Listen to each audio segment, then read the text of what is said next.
The shaping of modern U.S. foreign policy vis-à-vis the Middle East began over 60 years ago with the end of the Second World War and the shifting balances of power worldwide. Generally, U.S. foreign policy seeks to bring about peaceful relationships between America and other nations through peaceful compromise.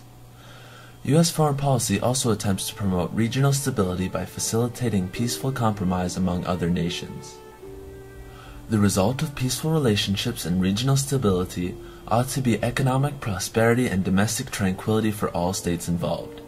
Unfortunately, the efforts of U.S. foreign policy in the Middle East over the past 60 years have not resulted in lasting peace, but in many cases have ultimately led to conflict and helped to create the conditions that encourage extremists to engage in campaigns of global terrorism.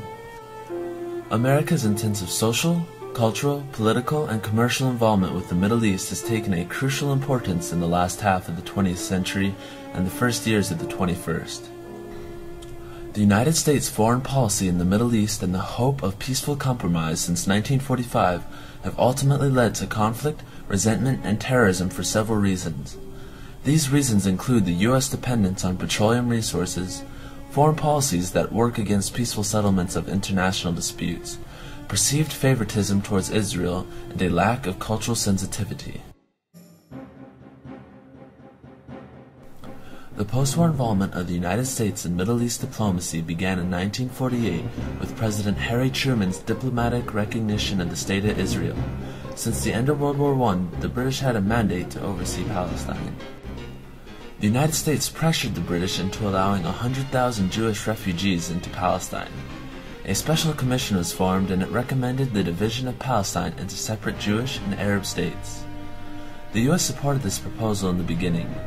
The Jewish community of Palestine accepted this proposal, while the Arabs of Palestine, as well as those of the surrounding states, rejected it. As the British mandate in Palestine was ending, civil war broke out between Jews and Arabs. Most people assumed the Arabs would win this conflict, and the U.S. State Department recommended some form of United Nations control in the area. On May 14, 1948, Israel declared national independence. The decision over what to do about the Jews in Palestine was the hardest decision that Truman ever faced. Truman's advisors were split.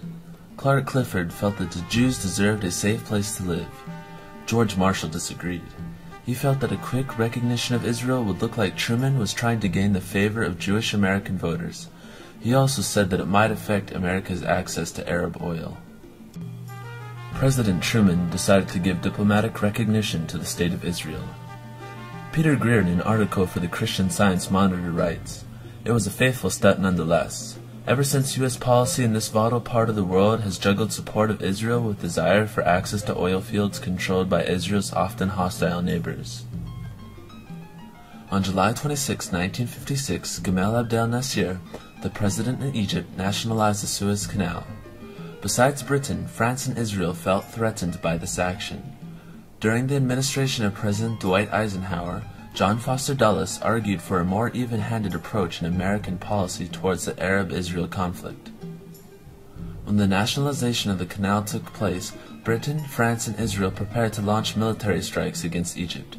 President Eisenhower quickly stepped in to end the threatened invasion of Egypt. In May of 1967, Egypt expelled the United Nations Emergency Force from the Sinai Peninsula. They brought a large force of troops and tanks to the border of Israel, blockaded the Straits of Tiran to Israel's ships, and called for a united Arab attack against Israel. On June 5, 1967, Israel launched a strike against Egypt's Air Force because they were afraid of an invasion by Egypt. By the time they saw the war was over after 6 days, Israel had gained control of eastern Jerusalem, the Gaza Strip, the Sinai Peninsula, the West Bank, and the Golan Heights. Egypt and Jordan were completely defeated and their leadership was humiliated. The U.S. was caught by surprise by the developments that led to the Six-Day War, but it may have unwittingly contributed to the outbreak of the conflict by misunderstanding what was happening. The Yom Kippur War was fought from October 6 to October 26, 1973. The war was fought between the Arabs and the Israelis. It was caught by the ongoing Arab-Israel disagreement going back to the Declaration of the Nations of Israel in 1948. The result of the Yom Kippur War was the 1978 Camp David Peace Accords, in which the Egyptian president and the Israeli prime minister signed a peace treaty that was brokered by U.S. President Jimmy Carter and was awarded the Nobel Peace Prize for his efforts to bring the two combatants together. In 1979, Islamic Revolution in Iran brought the Ayatollah Ruhollah Khomeini to power because dissidents in Iran sought to remove the Shah, who had been brought to power in 1953 by U.S. intervention and replaced his rule with a government which was based on the Constitution. Much of the Ayatollah's support came from his revolutionary students. On November 4, 1979, students from the post-revolutionary regime took over an American diplomatic mission in Tehran, holding 52 embassy employees hostage for 444 days. The main reason for the students doing this was because they objected to U.S. influence in Iran.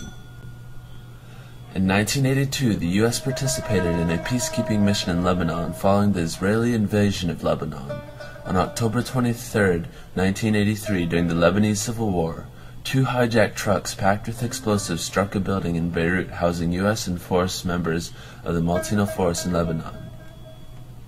The bombing killed hundreds of servicemen, mostly U.S. Marines. This event led to the U.S. withdrawal from Beirut.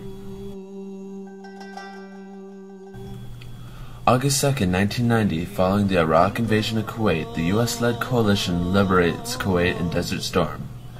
During the fighting, the aggression was met with immediate economic sanctions by the UN against Iraq. On September 11, 2001, Al-Qaeda hijacked 4 commercial passenger jet airliners. The terrorists intentionally crashed 2 of the airliners in the World Trade Center. From this, the U.S. launches a military campaign against Iraq, resulting in the overthrow and capture of Saddam Hussein. U.S. foreign policy in the Middle East has attempted to promote peaceful compromise, but has largely failed to do so because the United States' dependence on the petroleum resources of the Middle East sometimes creates policies that work against peaceful settlements of disputes. Since the oil embargo of 1973, the U.S. has been publicly committed to reducing dependence on foreign oil. However, despite repeated promises by both Democratic and Republican presidents, the U.S. has actually increased that dependence. Domestic political pressures within the U.S. drives the pursuit of politics towards Arab states and peoples that creates the perception that America favors the interests of Israel and privileges economic gain to the exclusion of the valid concerns of Arab peoples.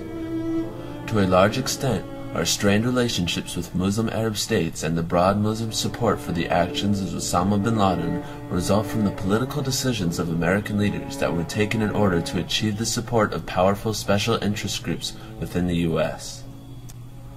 A lack of cultural sensitivity to the knowledge of Arab and Muslim priorities leads to the creation of foreign policy perceptions that America is the enemy. In the long term, the only solution to the history of conflict following from the American foreign policy in the Middle East will have to come from a lower dependence on foreign sources of energy, and the development of foreign policy that values genuine compromise that takes place outside the realm of domestic politics and comes from a genuine knowledge and appreciation of other peoples, cultures, and concerns.